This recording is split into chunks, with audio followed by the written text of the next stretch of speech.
Should you move to Atlanta, Georgia now, or should you wait? Well, that really depends on a lot of factors, so let's break those down. One factor that really affects whether or not you should move now or later is going to be obviously the economy. Many people right now are keeping an eye on the economy and how it's going. We've really come out of a time where the economy has had a lot of ups and downs, and we're kind of coming out of that crazy 2020 year, 2021. And so there are certainly a lot of people who are watching the economy and trying to decide which is going to be better for buying a home, the economy of today or the economy of later. And so one big thing that a lot of people are looking at is the Fed, whether or not the Fed is going to raise interest rates and how that affects the mortgage rates. Keep in mind that the prime interest rate, which is the rate that the Fed raises or drops, is not directly correlated to mortgage interest rates. So while it is most of the time that, like, if the Fed raises the prime rate, that mortgage interest rates go up, and most of the time when they drop the prime rate, mortgage interest rates come down, but that's not always the case. In fact, we have seen in the last year or even year and a half, sometimes when the Fed raises the prime rate, this stabilizes the economy and mortgage interest rates come down. Remember that the lender sets their own interest rate. The lender does not have to listen to the Fed. It's not like they have an interest rate that's controlled by somebody else. The lender sets their own interest rate, and they are a business like anyone else. So it's possible, if they're getting a lot of applications, so demand is high, they could raise interest rates. And if they're not getting a lot of loan applications, they can lower their own interest rates. Again, supply and demand, even for mortgages. So if you're looking at the economy, one thing you want to look at is whether or not we're seeing a stabilizing of the economy. This tends to lower interest rates. Or if we're still seeing that kind of volatility, this seems to be raising mortgage interest rates in the last year and a half. Of course, there's no way for me to predict whether or not the economy is going to be more stable in the future or less stable. That would definitely not be a fair assessment from me or from anyone. Nobody can see the future, obviously. But if you think that the economy is going to be more stable later, then I definitely think that you should wait and ideally get that better interest rate. If you think that the economy is going to be more difficult or less stable for buyers, then maybe now is the right time.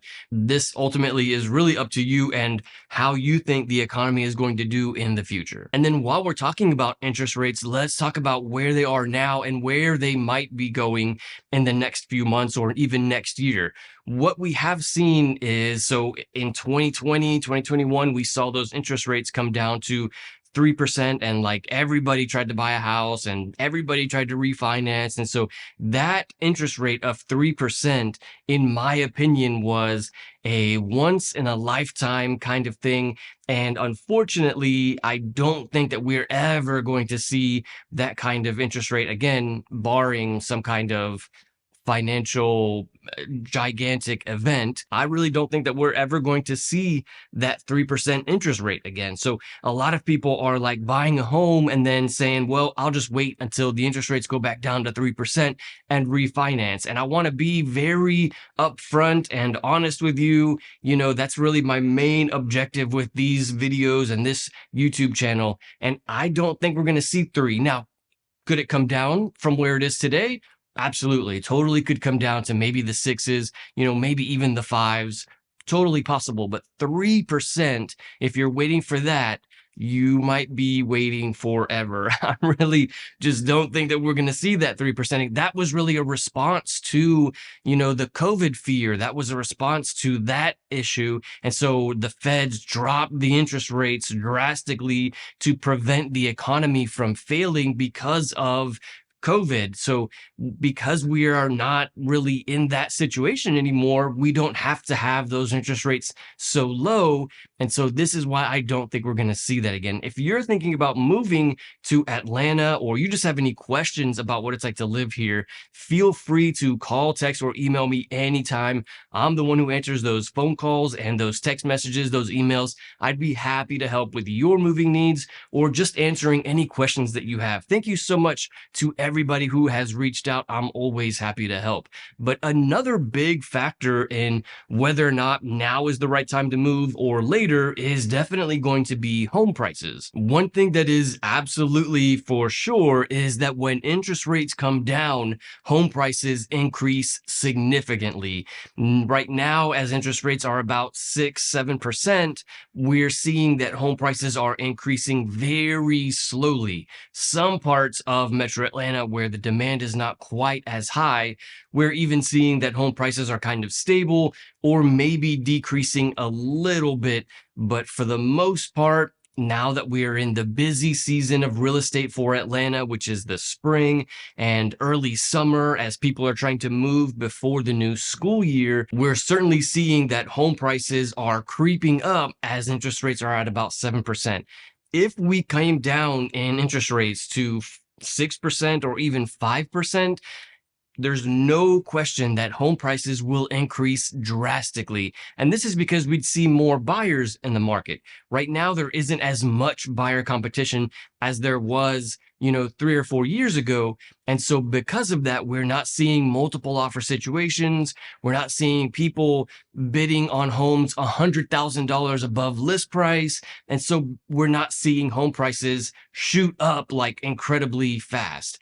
So this is definitely something to watch out for. You do have less competition today, but if interest rates come down in the future, there will be more competition. Conversely, if interest rates continue to go up, there will be less buyer competition. In the last few years, when there was a ton of buyers and there was like 20 offers for every home, that was a very strong seller's market. If the interest rate continues to go up and we see 8 or even 9%, we would certainly be entering a buyer's market. This is to say that the buyers would have the advantage. The buyers in a buyer's market, the buyers would dictate a lot of the terms of the purchase of the home.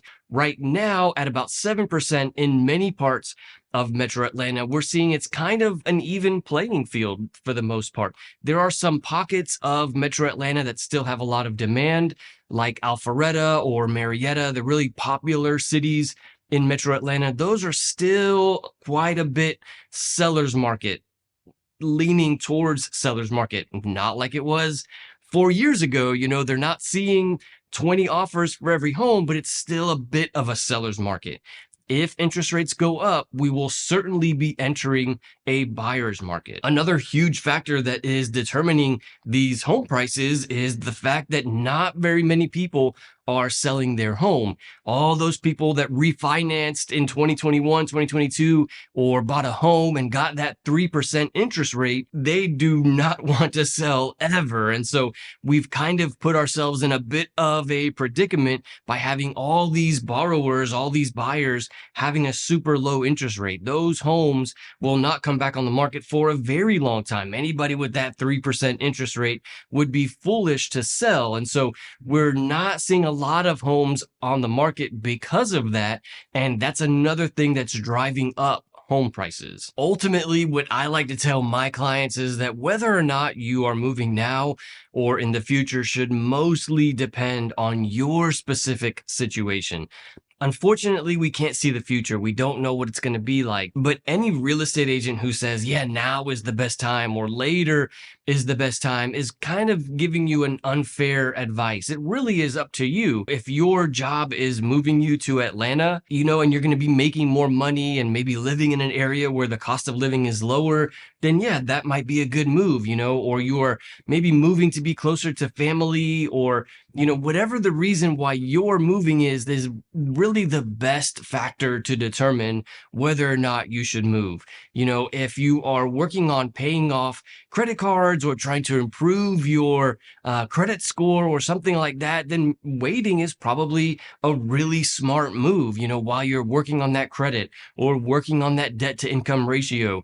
It really depends mostly on what you have going on in your personal life.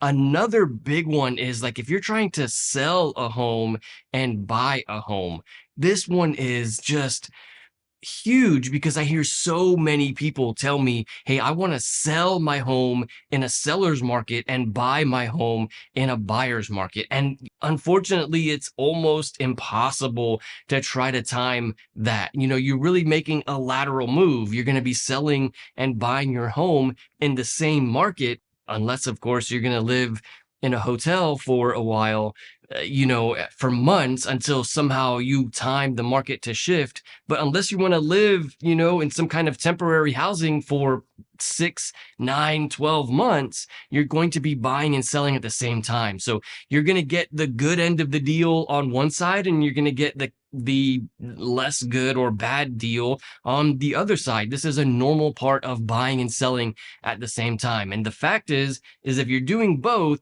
it doesn't matter if you're doing that now or later, you're going to be making a lateral move in each case, whether you're doing that today or next year or 5 years from now. You're going to net the same result, whichever market we're in. Okay, so let's talk about the presidential election.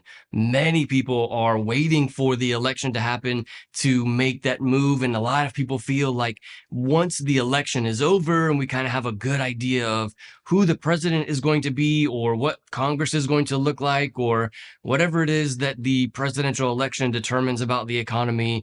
So a lot of people are waiting for that to see how it's going to affect the economy, which I guess makes some sense. To be honest, I don't know enough about politics to understand how it affects the economy, but this is certainly something that a lot of people are waiting for.